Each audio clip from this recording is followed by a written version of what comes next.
YouTube e aqui Instagram. Então, boa noite às pessoas do Instagram. Estamos dando início à terceira aula sobre as 10 teses da pessoa humana. Se vocês puderem, por gentileza, migrem aqui para o YouTube. Então, assim, nós abrimos mais uns dias de inscrição.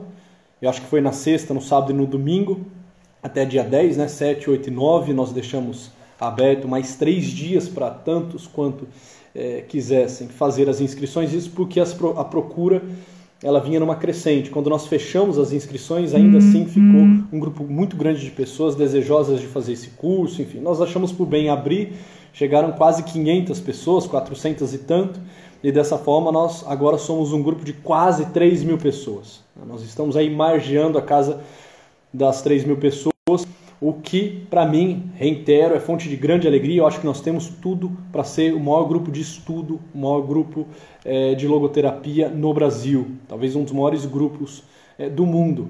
Isso, evidente, assim, sendo bem magnânimo, mas também sendo bem realista. Em pouquíssimo tempo nós conseguimos muito e eu quero agradecê-los. Batemos 10K lá no Instagram, o nosso grupo tem crescido, as pessoas têm ouvido falar de logoterapia, de Viktor Frankl, muitos pela primeira vez, tantos outros uma vez mais, mas agora com profundidade, agora com substância. É muito bom quando eu recebo relatos de pessoas da psicologia, principalmente, dizendo que esse curso está salvando a formação delas, a graduação em psicologia, ou pessoas que já são formadas, dando esse testemunho de que a prática clínica, a prática no campo da psicologia está sofrendo mudanças estruturais profundas por conta dessas reflexões acerca desse grandioso autor, Viktor Frankl. Então, é isso, sem mais delongas. Estamos aqui com o Instagram, estamos aqui com o YouTube. Vamos dar aula, vamos dar início à terceira aula das 10 teses da pessoa humana. Perfeito. Então, sigamos. Nós estamos iniciando, né? Hoje é a segunda semana de 5 semanas. Hoje é a terceira aula de um total de 10 aulas. Estamos só lançando as bases de um processo que vai ser mais longo.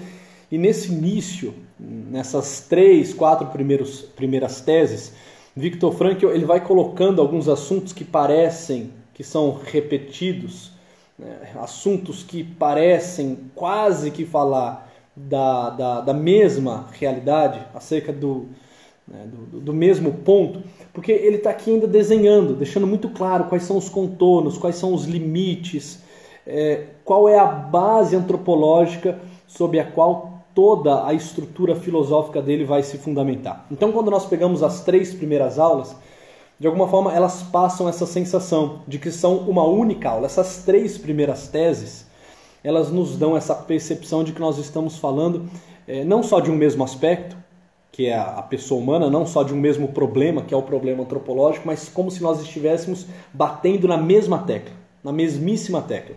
E isso me parece muito oportuno e me parece uma genialidade de Viktor Frankl, porque enquanto isso não tiver claro, essas 3 primeiras realidades sobre quem é a pessoa humana, enquanto indivíduo, enquanto um ser insomável e hoje enquanto um ser novíssimo, fica difícil nós avançarmos. A partir da aula 4ª, vocês vão perceber que vai ter uma mudança significativa. Nós vamos começar a entrar em águas um pouco mais profundas, menos exploradas.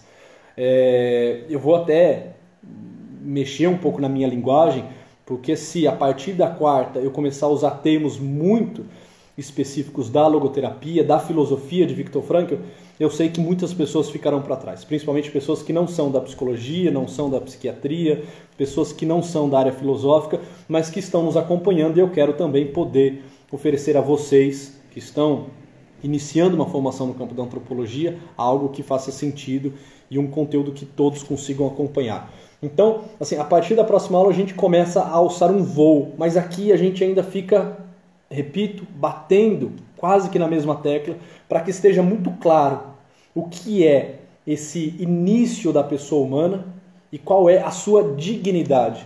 Eu acredito que com a aula terceira a gente fecha o desenho daquilo que é a proposta daquilo que é a dignidade da pessoa humana.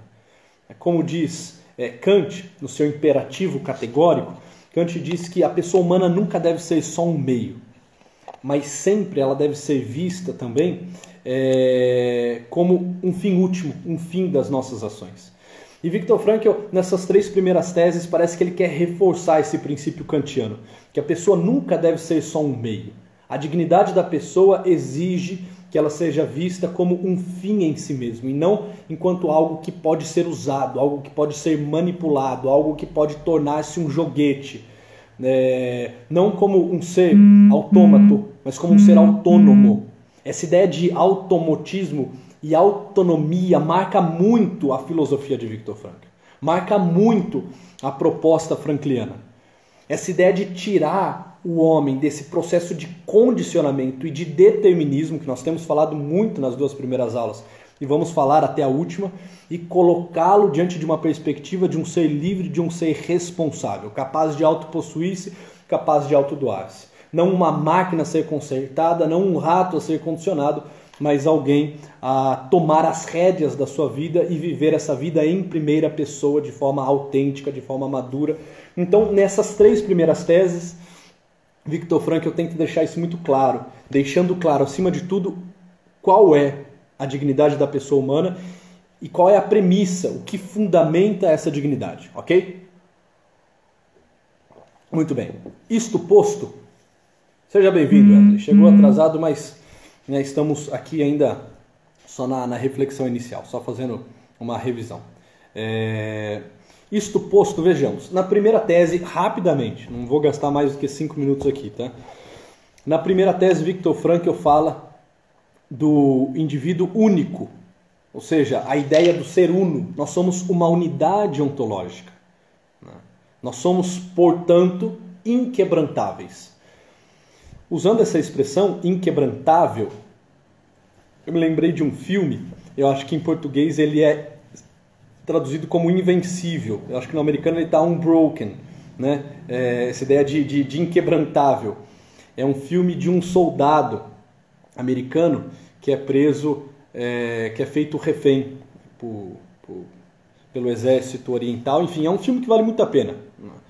Enfim, me veio aqui à mente, quero deixar então como sugestão, principalmente para a aula 1, esse filme Invencível, eu sei que inclusive tem no Netflix. Um filme muito emocionante, um filme bem dramático, que se eu não me engano, ocorre na Segunda Guerra Mundial, se eu não me engano, tá certo?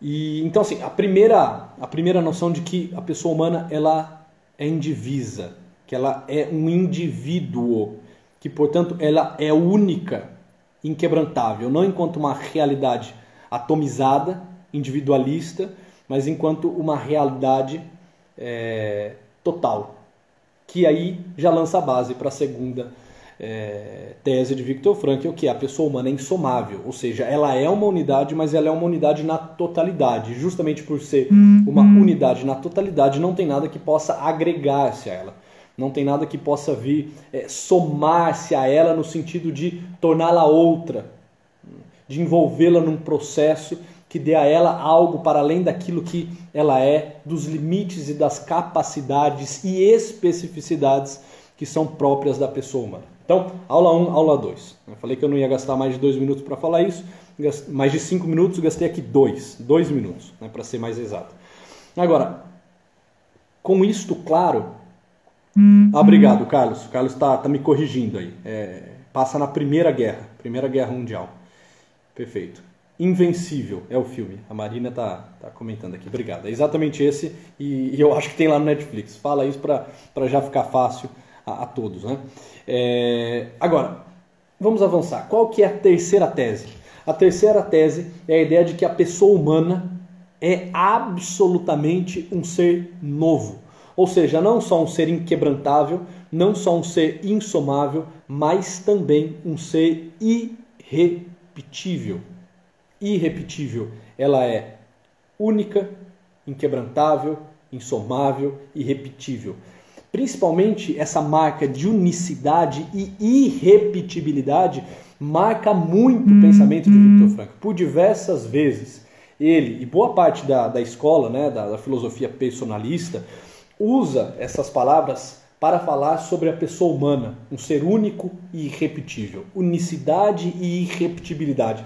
E quando nós falamos de irrepetibilidade, nós estamos entrando de fato com os dois pés nesta terceira casa, nessa terceira tese sobre a pessoa humana. Ok? Eu já vou explicar um pouco o que Viktor Frankl fala sobre isso, mas antes eu quero trazer alguns exemplos. Perfeito. Quero trazer alguns exemplos. Viktor Frankl fala de um rapaz. Eu confesso que eu procurei nos livros. Eu achei que estava no livro Vontade de Sentido e não achei. Talvez até esteja, eu que não achei. Em que ele fala de um rapaz, se eu não me engano, o Alexandre, que está vivendo uma vida trágica, terrível, né? Uma vida imoral. Uma vida com pouquíssimas virtudes.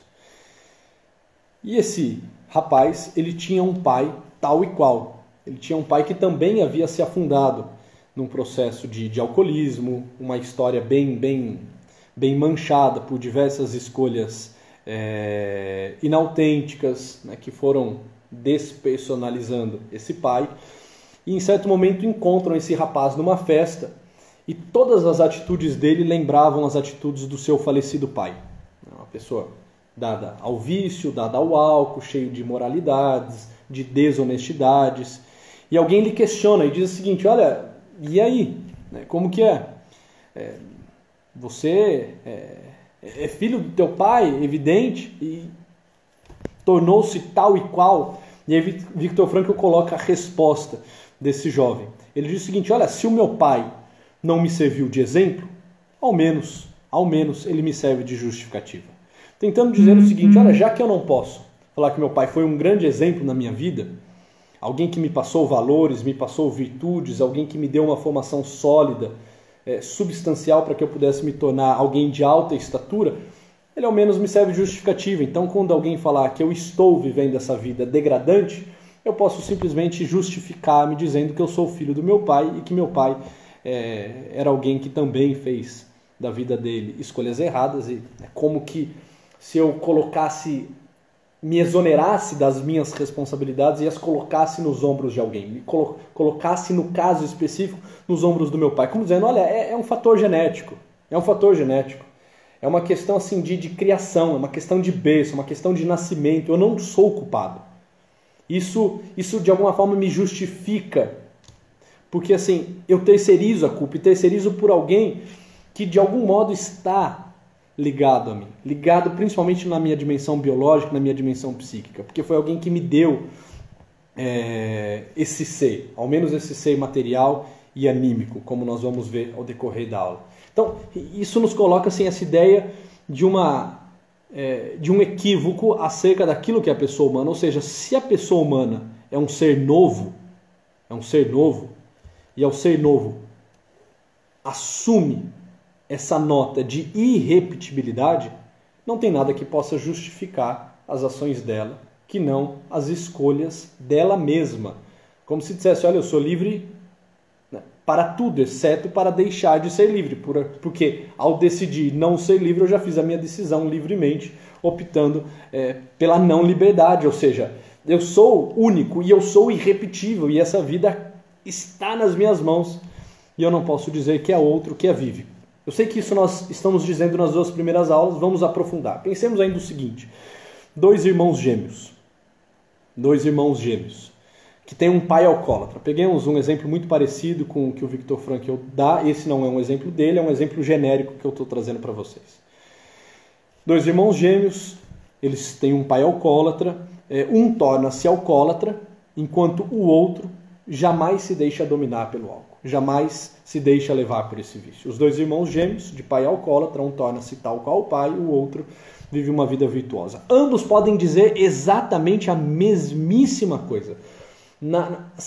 Na ponta da língua dos dois pode estar a mesma resposta. Quando indagados acerca da vida que têm, ambos podem dizer a mesmíssima coisa. Podem dizer o seguinte também, sendo eu filho de quem sou, ambos podem dizer isso. Só que um diz isso com um caráter vitimista, enquanto o outro diz isso frente à liberdade e à responsabilidade que ele tem. Agora, imagine, é aqui que eu quero entrar com vocês, aprofundando. Imaginem o seguinte, eles têm a mesma história. Eles são idênticos geneticamente. São irmãos gêmeos, né? Gêmeos, univitelinos. Idênticos geneticamente, o mesmo material genético. Eles têm o mesmo sangue, eles têm a mesma cara, eles têm o mesmo pai, eles têm a mesma idade, eles têm a mesma criação, eles nasceram no mesmo lugar, falam a mesma língua, eles estão submetidos às mesmíssimas circunstâncias. E os dois são livres e os dois são responsáveis. E ninguém pode dizer-se menos ou mais. Ninguém pode culpar a sua história ou culpar o seu pai por aquilo que se tornou. É claro que nós sabemos disso, nós temos muito claro que a gente não pode, ou ao menos não deveria, culpar, por exemplo, os nossos progenitores, uma vez que assim nós não somos extensão deles. Nós não somos continuidade de ninguém. Nós não somos uma versão melhorada ou piorada de ninguém nesse mundo. Um filho não é uma versão plus advanced do seu pai. Um filho não é uma versão piorada do seu pai. Ele pode ser idêntico, pode assim ter a mesma tipagem sanguínea, pode ter os mesmos traços característicos, pode ter o mesmo tom de voz. Mas nós entendemos que lá existe algo que é único e que é irrepetível, que nunca houve na face da terra e nunca haverá. Ele não é igual a nenhum dos seus descendentes, ele não é igual a nenhum dos outros habitantes que estão sobre essa terra. E nem nunca será. Há um princípio de irrepetibilidade, há um princípio assim de exclusividade que pesa sobre cada um de nós. Eu dei o exemplo a semana passada também, de dois irmãos que tinham uma habilidade, eram duas pessoas muito hábeis ao crime, tinham uma visão, uma perspicácia fantástica frente ao crime. Um tornou-se criminalista, o outro tornou-se criminoso. Ou seja, estamos aqui batendo na mesma tecla, mas vamos avançando. Viktor Frankl fala que ser é igual a ser diferentemente. Eu não vou aprofundar essa ideia do ser diferentemente, porque aqui já entra uma teoria muito densa da filosofia de Viktor Frankl. Eu vou então simplesmente citar onde está uma dessas colocações dele em um dos livros de Viktor Frankl, que está lá em Psicoterapia e Sentido da Vida, na página 17 e página 18, depois esse tema continua na página 79, enfim. Quem quiser saber um pouco mais sobre ser e ser diferentemente, está lá em Psicoterapia e Sentido da Vida nessas páginas. Agora, vamos achar aquilo que nos cabe nisso tudo, uma reflexão que pode nos levar a um crescimento e uma agudez de pensamento nesse ponto. Viktor Frankl, no livro La Volonté de Sentido, não tem em português, é nesse livro que eu extraí as 10 teses da pessoa humana. Então tem um capítulo lá que é as 10 teses sobre la persona. Viktor Frankl diz o seguinte, aqui traduzindo um pouco o que Viktor Frankl fala do espanhol para o português. Ele diz o seguinte, olha, um pai, pense o seguinte, pense numa questão assim, dos pais, de um encontro de amor, de uma relação sexual na qual vai nascer um filho. Assim, o cenário é esse, a vinda de um novo ser nesse mundo, a vinda de um filho nesse mundo. Ele fala, olha, um pai, depois de uma relação sexual, pesa umas gramas a menos. Por quê? Porque é evidente, porque passou material genético para sua esposa, para sua mulher, e na contagem da sua densidade da sua massa, depois da relação sexual, tudo bem, um homem vai pesar algumas gramas a menos. A mãe, continua Viktor Frankl, depois do parto, pesa uns quilogramas a menos. A criança vai nascer lá com seus meio quilo, muito mais, se tudo caminhar muito bem no parto, a mãe vai pesar uns quilos a menos. O pai, depois da relação, umas gramas a menos, a mãe, depois do parto, vai pesar alguns quilos a menos. E ele continua dizendo o seguinte, acaso, quando o seu filho nasce, se tornam os pais mais pobres de espírito? Espírito aqui, lembre, dimensão espiritual, não estou falando de uma questão teológica, não estou dizendo de uma questão sobrenatural, eu estou dizendo de uma realidade metafísica que faz parte das dimensões constitutivas da pessoa humana, que é a dimensão espiritual. Tá? Os pais empobrecem-se espiritualmente. Acaso quando o seu filho aparece como um outro tu neste mundo, porque é isso que uma criança é, né? Um outro tu, um novo ser, que agora pode chamar-se a si mesma de eu, podem então os pais dizerem que são um pouco menos eu? Olha que interessante, né? Quando os pais geram essa vida, trazem essa vida ao mundo, esse ser novo, que agora é um outro tu, não sou eu, não é, assim, fica muito claro que não é uma extensão minha. Tanto é que ele pode se chamar de eu. Ele pode se chamar de eu mesmo. Quando este outro eu, este outro tu, que pode chamar-se a si mesmo de eu, torna-se realidade material, palpável, concreto, frente aos meus olhos, será que eu, enquanto pai, será que os pais, eles se empobrecem? Eles perdem um pouco do seu eu? E aí continua Viktor Frankl. Evidente que não. Isto porque a existência espiritual não pode propagar-se. Não pode passar de pais para filhos. E olha que interessante essa frase que ele coloca. Os pais, eles só passam, eles só propagam para esse novo ser como que os tijolos, mas não o construtor. Eu acho fantástica essa colocação dele, né? Ele diz assim, os pais, né? Lo único propagable son los ladrillos, pero no el constructor. São só os ladrilhos, são só os tijolos. O que os pais passam é a casca. O que eles formam é essa matéria, é essa dimensão biopsíquica, é a realidade anímica das emoções, da memória, dos afetos, essa realidade mais psíquica, essa realidade anímica e essa realidade somática, essa realidade fisiológica. É evidente que no corpo da mãe, aquela nova vida que já existe, aquela nova vida que está sendo gerada, ela está sendo formada pela sua mãe, alimentando-se, crescendo, desenvolvendo-se. Mas assim, aquilo que a mãe pode passar, tudo que os pais podem passar enquanto material genético, enquanto matéria, são só os tijolos. Eles não passam o construtor. Eles não dão vida à dimensão espiritual.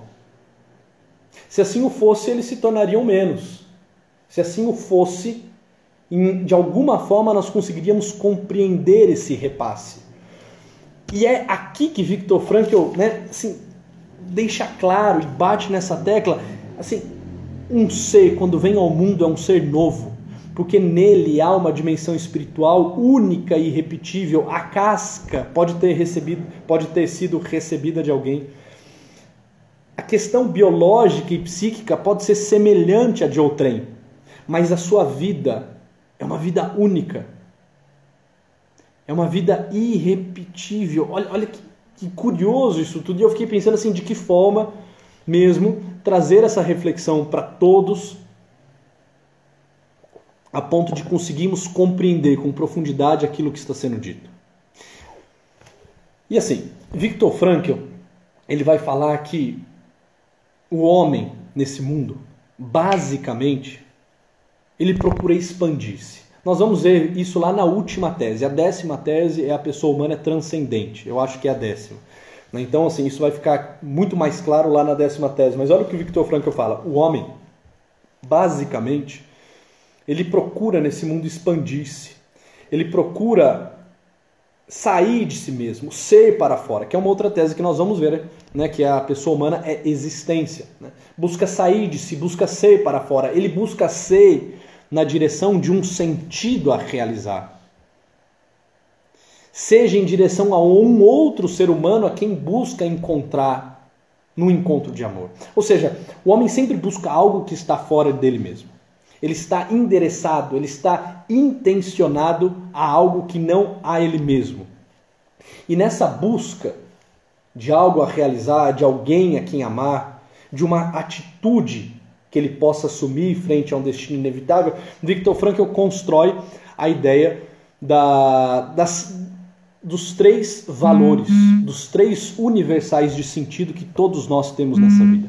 Eu vou fazer o seguinte, eu vou desenhar para vocês hoje quais são os 2 valores que apontam diretamente para essa realidade da irrepetibilidade, que é a terceira tese, e na sexta-feira, quando nós formos ver a pessoa espiritual, eu vou falar do terceiro valor, que é o valor de atitude, que aponta justamente para a realidade da quarta tese, né? A pessoa humana e espiritual. Tá bom? Então, assim, Viktor Frankl, ele nos fala que nós precisamos, para encontrar o sentido da vida, realizar nesse mundo valores. A realização de valores coloca-nos, agora são palavras minhas, tá? Nessa rota, nesse caminho de busca do sentido.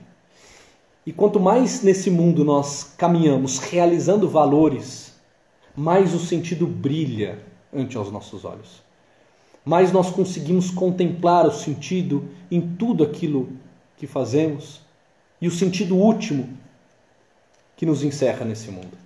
Então, Viktor Frankl fala, olha, são 3 os grandes valores. Ele assim, é evidente que nós poderíamos aqui falar um pouco de Max Scheler, que é um autor que Viktor Frankl tem um carinho, uma admiração incrível, porque ele também trabalha essa questão dos valores, enfim. Assim, Viktor Frankl desenha de forma muito clara, sistemática, bem pedagógica, como ele sempre o faz, essa ideia de 3 valores. Ou seja, quais são os 3 valores que nós temos nesse mundo? Os 3 valores que podemos realizar nesse mundo. Os valores criativos, anotem aí, os valores vivenciais e os valores atitudinais. Eu vou pegar os 2, criativos e vivenciais, porque fica muito claro a irrepetibilidade da existência humana, fica muito claro o fato de sermos um ser novo neste mundo, quando nós pensamos principalmente nessas 2 realidades que marcam a dinâmica própria do homem, que é a dinâmica de sair de si mesmo para realizar algo e para amar alguém. Realizar algo e amar alguém são os 2 valores criativos e vivenciais. Quando eu realizo algo, eu estou realizando um valor criativo. Quando eu amo alguém, eu estou realizando um valor vivencial. Os valores criativos, portanto, eles enriquecem o mundo com o nosso agir. É um ato que eu boto nesse mundo que enriquece o mundo. E quando eu realizo um valor vivencial, já é uma dimensão mais passiva da realização de valor, eu enriqueço-me com as coisas que se me apresentam. É essa realidade de enriquecer-nos a nós mesmos com as nossas vivências, com a nossa entrega, com essa disposição de peito aberto, de entrega, de contemplação, de entusiasmo, de admiração para com a vida e para com tudo o que há nesse mundo. A realidade criativa, então, é a realidade do ato, e a realidade vivencial é a realidade da entrega ao mundo ou a alguém nesse mundo. Quando nós pensamos nesses 2 valores, fica inegável que a pessoa humana é irrepetível. E vocês vão ver isso.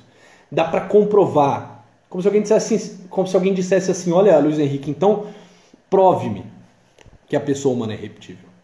Prove-me que essa tese se fundamenta no óbvio, se fundamenta, como dizíamos lá na primeira aula, né, naquela autocompreensão ontológica pré-reflexiva, né, com honestidade intelectual e com intuição, como eu consigo chegar a isso tudo. Vejamos então quais são esses 2 valores. Vamos lá? Vocês estão falando... o terceiro valor é isso aí, Gustavo. O terceiro valor é o valor de atitude. Tá bom? Nós vamos falar hoje dos valores de criação e dos valores vivenciais. Então, só para que vocês então anotem, vivenciais, atitudinais e criativos. Ok? Vamos lá. Quando a gente fala de valores criativos, nós estamos falando de uma realidade que Viktor Frankl nomeia como o sentido do trabalho. O que está dentro dos valores criativos? O sentido do trabalho. Que é isso, Leandro? Estamos em quantas pessoas aqui no YouTube? Só para ter uma ideia. Instagram, quiserem migrar para o YouTube, vai ser bem melhor. A gente está chegando 35 minutos de aula. Quando der 1 hora cai o Instagram, a gente continua no YouTube. o link para que vocês venham. Se eu não me engano, se o Newton, né, generosamente assim o fez, está lá na minha bio, tá bom? Muito bem.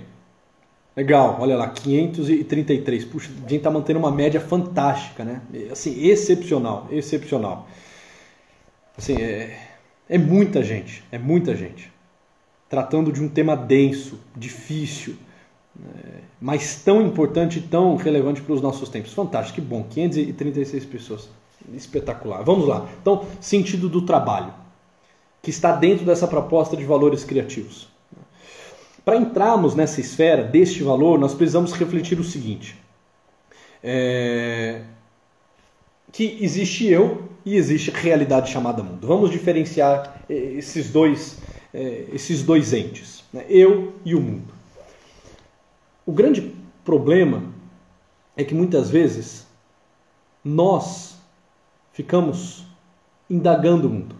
Nós ficamos nos dirigindo ao mundo, perguntando a ele o que devemos fazer, qual é o sentido que ele nos traz, qual é a resposta que o mundo pode nos dar, que alguém ou algo nesse mundo pode nos trazer.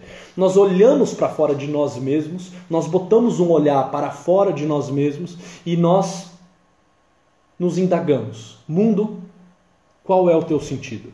Vida, o que devo fazer contigo? E Viktor Frankl diz o seguinte, olha, não se trata de perguntar pelo sentido da vida, mas sim de responder-lhe dando à vida uma resposta, dando à vida, aqui com crase, tá? Dando à vida uma resposta. Ele chama isso de uma viragem copérnica, né? Uma viragem copérnica no problema do sentido da vida. Olha que interessante, o que é essa viragem copérnica? Ele diz, olha, é a própria vida que faz perguntas ao homem. É a própria vida que indaga, que questiona e que pergunta ao homem. O que o homem tem que fazer não é interrogar a vida, não é interrogar o mundo, né? Não é lançar a sua angústia nesse mundo e ficar à espera de uma resposta. Porque o que ele vai ter, assim, é só o processo do eco, né? Ele vai falar e só vai ouvir a ele mesmo. Vida, qual é o teu sentido? Sentido. Né? Quando ele lança a angústia, quando ele lança o desespero, quando ele lança as suas interrogações ao mundo, ele não colhe resposta, ele colhe vazio, ele colhe desespero, ele colhe ele mesmo. Ele sai de si mesmo e encontra consigo mesmo, como quem errou o alvo e voltou à sua origem. Então ele diz, o que o homem tem que fazer não é interrogar, mas ser interrogado pela vida e a responder. Responder nesse caráter de tornar-se responsável. E essas respostas que o homem dá à vida, que o homem dá ao mundo, só podem ser respostas concretas. Essas respostas, ele as dá, acima de tudo, através de suas ações. Como que o homem responde? Não interroga, responde a esse mundo, responde à sua vida, agindo, atuando. Uma resposta concreta, uma resposta de ato, uma resposta ação, se dá evidentemente na concretude do dia a dia, enquanto espaço concreto do ser humano ser responsável. Essa é uma frase na íntegra de Viktor Frankl, ele fala, uma resposta concreta. Está lá em Psicoterapia e Sentido da Vida, página 159. Uma resposta concreta se dá na concretude do dia a dia, enquanto espaço concreto do ser humano ser responsável. Entende? Então, assim, qual que é essa viragem copérnica? O que nós precisamos ter claro? Não somos nós que vamos interrogar a vida. É a vida que nos interroga e nós respondemos. E como que nós respondemos? Através de atos concretos. E esses atos concretos se dão onde? Em que lugar? Em que espaço? Em que instância? Na concretude do dia a dia. Na vida ordinária. Na vida palpável. Na vida cotidiana. Na rotina dessa vida. Através de ações. E essas ações nós podemos chamar de trabalho. Nós podemos chamar, por exemplo, de profissão. quando nós começamos a realizar um ofício que nos compete, algo que, de algum modo, nos sentimos habilitados, aptos, desejosos em fazê-lo. E Viktor Frankl fala, né, nos casos, por exemplo, em que uma profissão concreta não traz consigo nenhuma sensação de satisfação, porque você pode falar, olha, tá bom, mas eu trabalho, eu realizo atos concretos na concretude do dia a dia, Luiz Henrique. Isso não me parece algo muito valoroso, porque você disse que quando nós realizamos valores, nós encontramos sentido na vida, não é verdade? É verdade, eu disse exatamente isso. Falei que o sentido vai brilhando, nós nos colocamos nessa rota de sentido e ao realizar valores, né, isso, então, se me apresenta. E você pode dizer, olha, mas eu todos os dias, na concretude do dia a dia, realizo atos concretos e mesmo assim me sinto insatisfeito. Sinto uma sensação de insatisfação. E aí Viktor Frankl diz, pois bem, a culpa é do homem que a exerce, nunca da profissão.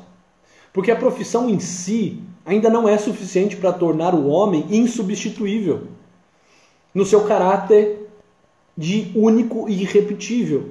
O que a profissão faz é simplesmente dar-lhe a oportunidade de sê-lo irrepetível.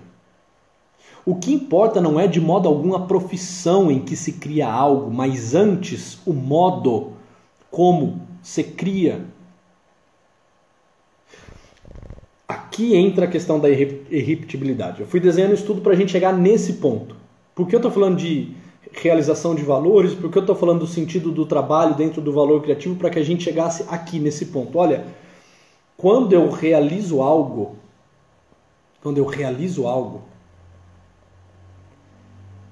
não pela coisa em si que eu faço, mas pelo modo como eu o faço, eu então torno-me, assumo-me, percebo-me insubstituível. Eu percebo a minha irrepetibilidade. Quando no meu trabalho, além do meu braço, do meu suor, eu boto algo de mim, eu boto a minha criatividade, eu boto-me inteiro, eu boto-me na minha unidade e na minha totalidade, eu boto-me em todas as minhas camadas biopsíquica e espirituais. Quando a pessoa humana, que é pessoa espiritual, está na ação, aquela ação na qual ela está torna-se uma ação irrepetível. Torna-se uma ação insubstituível. Muitas pessoas podem dar essa aula. Eu posso, assim, disponibilizar todo o meu conteúdo para que alguém assim o faça. A pessoa pode ler exatamente os mesmos livros que eu li. Ela pode assistir 2, 3, 5, 10 vezes essa aula e, como um ator, decorar toda a minha fala. E reproduzir e repetir. Você entende que ainda assim será um processo profundamente distinto? Porque ser é ser diferentemente. Porque ninguém fala como você fala. Porque ninguém olha como você olha. Porque ninguém toca do modo como você toca. Porque muitos podem fazer exatamente aquela tua função, mas como você faz, ninguém pode fazê-la. E ele diz, então entenda, o que importa não é de modo algum o que se faz, a profissão em si, o que se cria, mas antes de tudo o modo como se cria, que não depende da profissão concreta como tal, mas sim de nós. Quando eu faço algo, eu boto a minha digital. Pá, aqui, boto a minha digital. Né? E ela é só minha. Quando eu dou uma aula, quando eu faço uma massagem, quando eu aperto um parafuso, quando eu dirijo o meu táxi, quando eu abro o meu comércio, quando eu respondo aquele e-mail, quando eu envio aquele relatório, quando eu monto aquela peça trabalhista, quando eu arrumo a minha louça, quando eu varro a minha casa, quando eu troco a fralda do meu filho, quando eu corto o jardim do meu cliente, quando eu desenho aqueles traçados naquela planta, aquilo tem algo exclusivamente meu, tem a minha digital, tem a minha marca. Pode parecer até algo muito mecânico, e muitos trabalhos são mais mecanizados. Você entende que existe uma marca de individualidade, primeira tese. Uma marca de uma totalidade, segunda tese. Uma marca de uma irrepetibilidade naquilo que se faz, porque aquilo não é só algo que está feito, mas foi feito por alguém. Aquele quadro não foi só pintado, mas traz impresso as características do pintor. É interessante quando a gente pensa na arte, né? A arte ela deixa muito escrachada isso. A gente pega um quadro e o quadro fala sobre o autor, fala sobre o pintor, fala sobre o artista. Nós pegamos um livro, nós pegamos uma música, nós pegamos uma sinfonia e nós entendemos que lá existe a genialidade, existe a irrepetibilidade, existe a individualidade de alguém.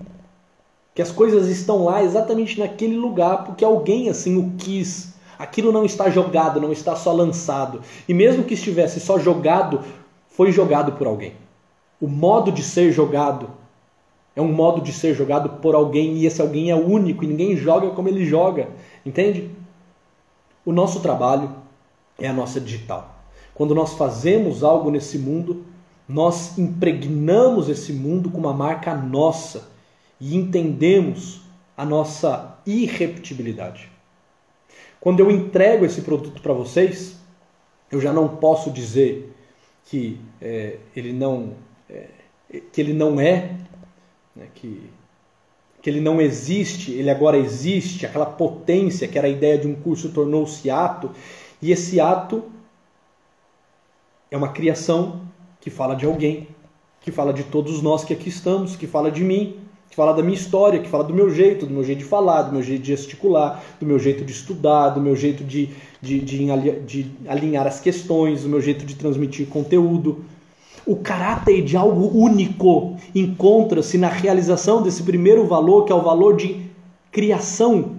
Se eu quiser ver aonde a pessoa estampa, escracha, desenha, pinta, marca no mundo a irrepetibilidade dela, eu preciso olhar aquilo que ela faz. E naquilo que ela faz está projetado, está escondido, está montado, está desenhado o seu modo único e o seu modo irrepetível de ser. E é Viktor Frankl continua dizendo, né? O que um médico, por exemplo, faz no seu trabalho transcende o que há de puramente médico. O que há nele de humano e de pessoal.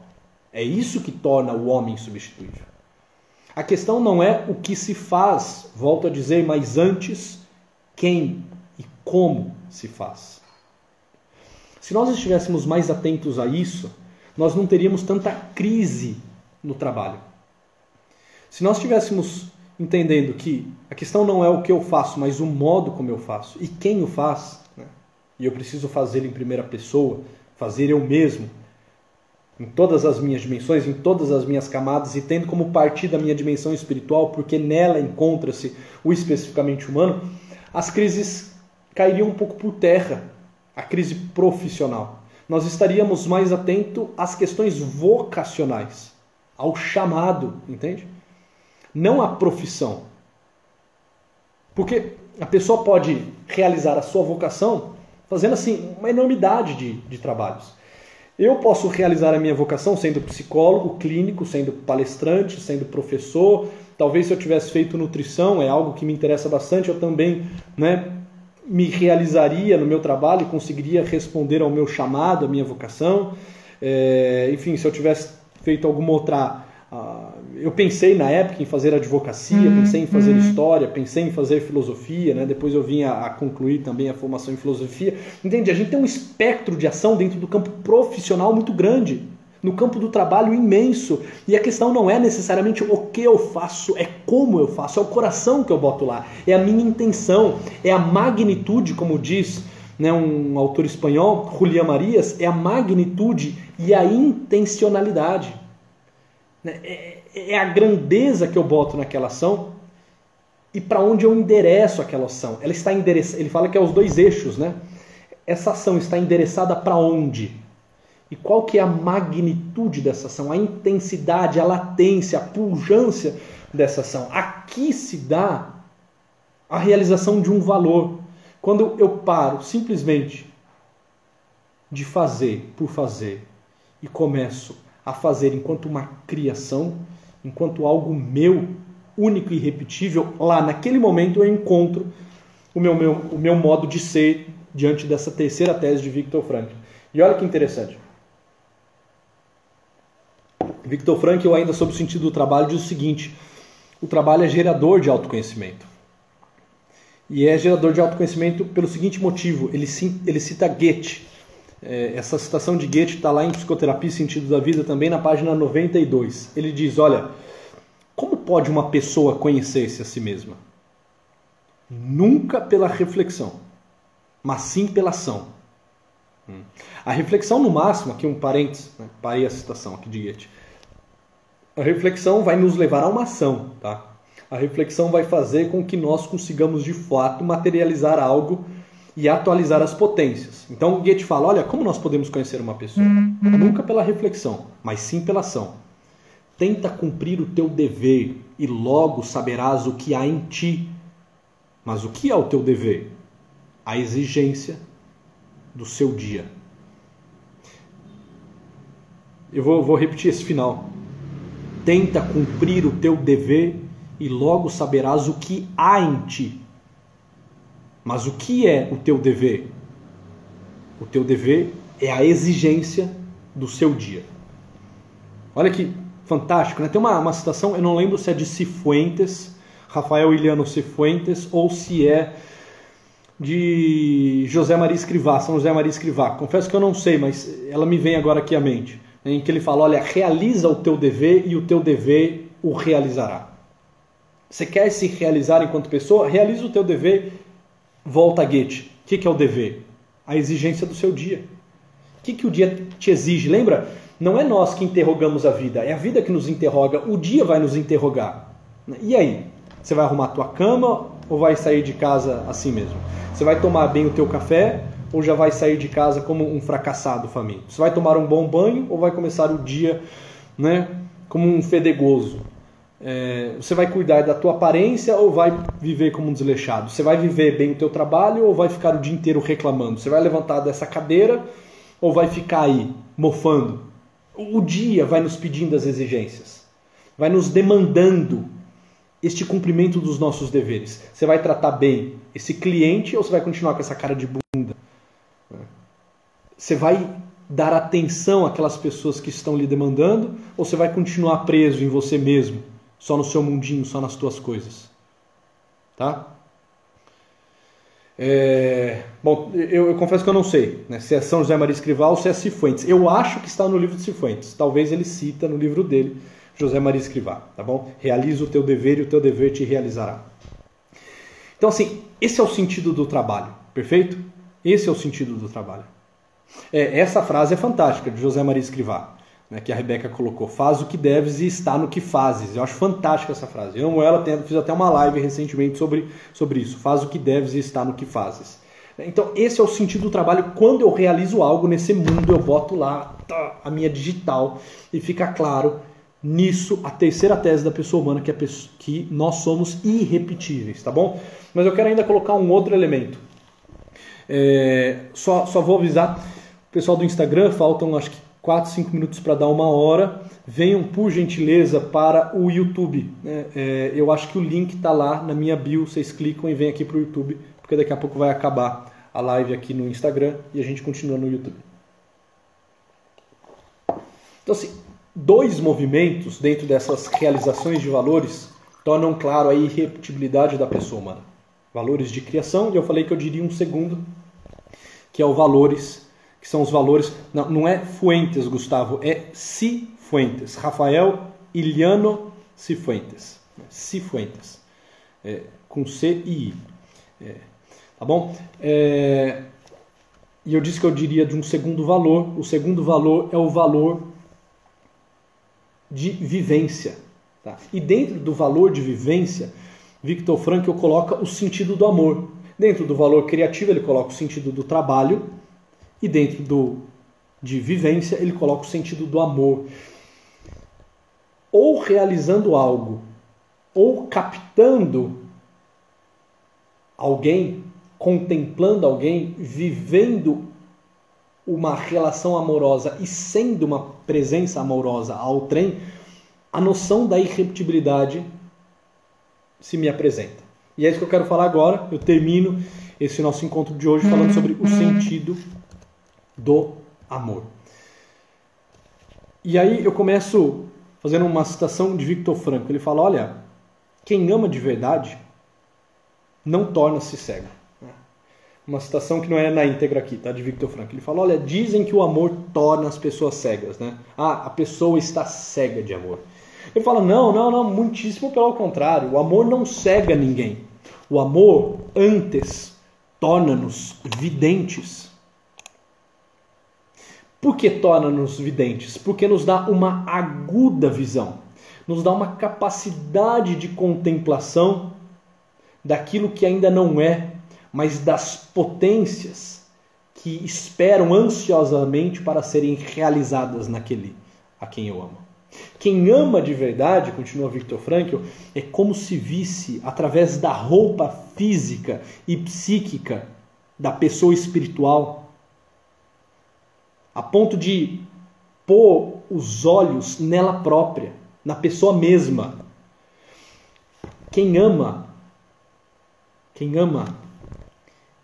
ela não vê a casca somente. Ela vê para além da casca. Ela vê para além da realidade somática, física, para além da realidade anímica, psíquica. Ela contempla e toca também a dimensão espiritual e integra essa pessoa única e total nessas três dimensões a ponto de botar os olhos não num objeto, não numa matéria, mas numa pessoa. Por isso Viktor Frankl fala, não faz cegos o amor, mas sim videntes, dando aguda visão aos valores. Eu quero terminar dizendo, eu vou terminar a aula de hoje falando sobre essa questão do amor vidente, tá? Usando até um conto infantil para tanto.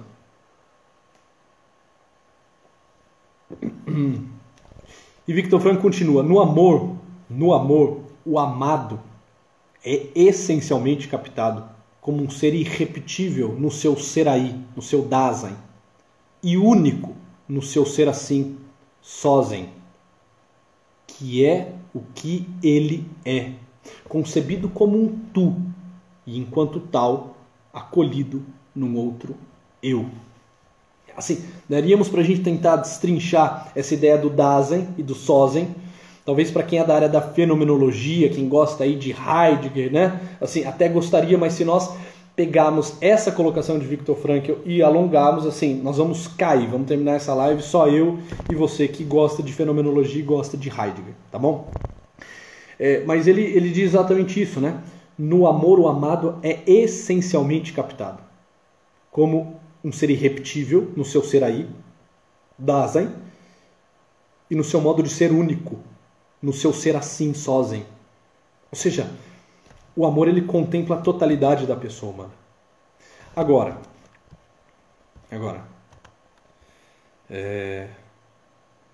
tô lendo aqui os comentários para ver se surge alguma coisa aqui. Agora, Viktor Frankl coloca o seguinte, para chegarmos no amor, a gente precisa ter claro as três atitudes possíveis que nós temos com o outrem. As três atitudes possíveis, a atitude da mera sexualidade, a atitude da mera eroticidade e a atitude do amor. Para a gente entender, claro, o que é o amor, a gente precisa entender o que é a sexualidade e o que é a eroticidade. De repente até alguns podem falar, a questão do amor ágape, o amor filia, né, e o amor eros, tá, dá para botar aí, mas eu vou ser fiel a Viktor Frankl usando as palavras que ele bota. Tá? Uma vez que isso aqui é um curso de Viktor Frankl, daria para fazer essa correlação, mas não farei. Só estou falando porque senão daqui a pouco vocês começam a escrever aqui, eu tenho certeza. Tá falando do amor eros, tá falando do amor filia. Será que isso quer dizer o amor ágape? Tá, dá para botar. Mas Viktor Frankl não faz aqui, nesse momento, para essa tese, para esse sentido do amor, essa correlação. Então eu vou usar de forma fidedigna as palavras de Viktor Frankl. Legal, o Otton está dizendo, meu TCC foi sobre o sentido do amor em Viktor Frankl. E a minha especialização, né, a minha monografia, da especialização em logoterapia foi sobre o amor em Viktor Frankl e o amor em Carol Wojtyla. Peguei amor e autotranscendência em Frankl e Wojtyla e fiz um casamento entre Carol Wojtyla e Viktor Frankl. Interessante. Depois a gente troca figurinha aí, Otton. Então vamos lá. Essa distinção dessas três possíveis relações que se estabelecem. A primeira delas, a sexualidade. Quando assim existe na pessoa humana aquela avidez, aquela impulsividade, aquele desejo pelo sexo, por esse encontro de corpo, existe esse caminho em direção ao físico do outro, como se fosse tudo que me chama a atenção e me convida a estar com ele. Eu estou ainda vivendo essa aparência física que emana do atrativo sexual. Quando eu estou falando da mera relação enquanto uma relação de sexualidade, eu estou falando o seguinte: eu boto o olhar naquela outra pessoa e tudo que eu vejo é sua casca. São aqueles ladrilhos, os ladrillos, os tijolos. Eu ainda não estou vendo o construtor. Eu estou só admirando a casca. Eu estou só naquela primeira dimensão bem periférica, que é a dimensão biológica. Aqui não existe ainda a totalidade. Aqui ainda não existe a irrepetibilidade. Eu ainda não estou captando o outro como um ser aí, Dasein, nem como um ser assim, Sozen, naquilo que ele é mesmo. Eu estou olhando só uma matéria. Agora, eu posso dar um passo a mais, é evidente. É o passo dos enamorados. Quando a gente começa a enamorar alguém, a gente não está atento só para aquela realidade física. De algum modo, já tem uma realidade psíquica que me chama a atenção naquela pessoa, que faz com que eu queira estar com ela, de repente até construir a minha vida ao lado dela. Aqui a gente sai da mera sexualidade e a gente entra no princípio da eroticidade, onde já existe um olhar posto na dimensão psíquica. Heitor, podemos ver, de disponibilizar essa tese. Vamos conversar sobre isso, né? Posto nessa dimensão, mas eu estou dando aqui para vocês muito mais do que está na minha tese, tá? Isso aqui que vocês estão recebendo, mas vamos ver. Posto no psíquico, ou seja, é mais que um mero desejo sexual. É mais que um mero desejo sexual. Você já penetra na camada imediatamente mais profunda, que é o tecido anímico. A camada mais periférica é a biológica. Vai cair Instagram, né, em alguns poucos segundos. Vem para cá para o YouTube. A camada mais superficial é a camada biológica. Você sai da camada biológica e caminha imediatamente para a camada mais profunda, que é o tecido anímico. Não só uma realidade corporal, mas agora uma emocionalidade anímica. A questão da psique, você já começa a fazer uma leitura de caráter daquela pessoa. Você já começa a entender qual que é o caráter dela.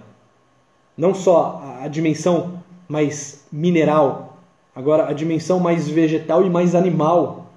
Aqui se dá essa relação de enamorados. Aqui já é uma relação um pouco mais profunda, mas ainda não se chegou no cerne da outra pessoa, no núcleo duro daquela outra pessoa. Isso só vai se dar diante de uma relação de amor, né? Que canal? É youtube.com/inrota. O link deve estar lá na minha bio. O Márcio está perguntando aqui no Instagram. Esse movimento chamado amor mesmo só vai se dar quando nós, saindo da dimensão periférica biológica, caminhando para a dimensão... o caminho não precisa ser esse, tá? Assim, não precisa entrar pela biológica, caminhar pela anímica para chegar na espiritual, tá? Não estou dizendo isso, não.